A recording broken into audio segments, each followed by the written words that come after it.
I hope this is a wake up for Joel, this Olympic experience. He has not played well. And I'm hoping he's like, yo, man, I got to get in better shape. Because me personally, I think that's one of the reasons he's always injured. I don't think he's in good enough shape.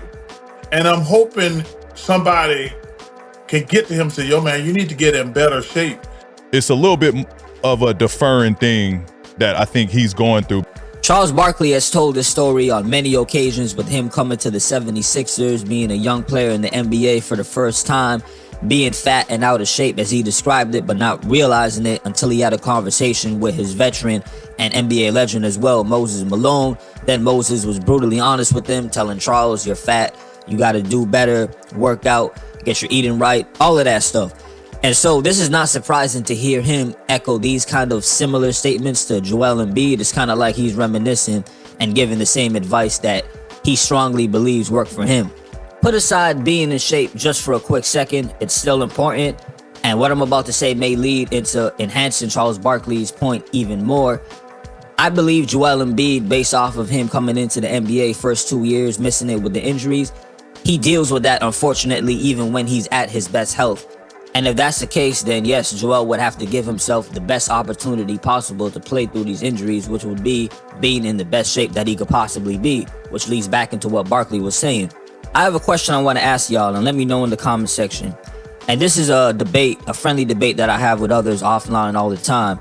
But if you're drafting a player, or say you're a team and you're looking at prospects of players that you want to take, and there's one guy who's a clear superstar, but you're looking at his injury history and it's not looking good, the medical staff is saying, hey, he has a lot of stuff you got to work on, would you still draft that player, or would you pick somebody else that is a bit more safe and healthy?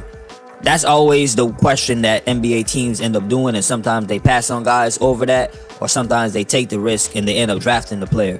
Then my next question to y'all would be, if you do draft the superstar who has clear injuries, yet you see the talent and the ability that he could do, he's playing for your team over the years, he's missing a lot of games, however, when he does play, you could clearly see that he's a top 5, top 10 player in the NBA, and this kind of plays into the hand of what's going on with Zion Williamson as well. At what point do you trade him away if that's the direction you're going into?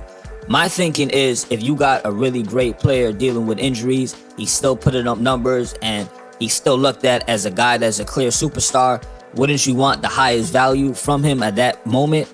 Rather than waiting years later hoping things work out. Let's say that it doesn't, now you really try to trade him, he's not as valuable anymore, and other teams are looking at it like, look, we're not going to gut our whole roster to get this individual. We know that he's not going to be all the way healthy, and his skill set has been diminishing a bit because of the injuries. And the most recent examples I could find with that would be a Derrick Rose, a guy who won MVP. He had issues with his knee. Kristaps Porzingis at one point was deemed a unicorn. Injuries caught up with him.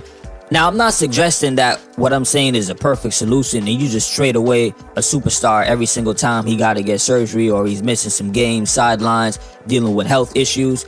And the biggest example I could find with that is Steph Curry. He had a lot of problems with his ankle. I think both, as a matter of fact, early in his career, there was questions as to how long he may last dealing with it. And as you see, it worked out perfectly. 4 championships, the Warriors end up becoming a dynasty. In a recent video, I talked about comments that Dwayne Wade and Joel Embiid did, and for more details, check it out, because I basically summarized that, look, Joel Embiid may have to take a backseat to a Tyrese Maxey if he's not healthy enough to continue to be relied on as the number 1 option. And this person, they made a great point where they said, well, Tyrese Maxey's not on Joel Embiid's level.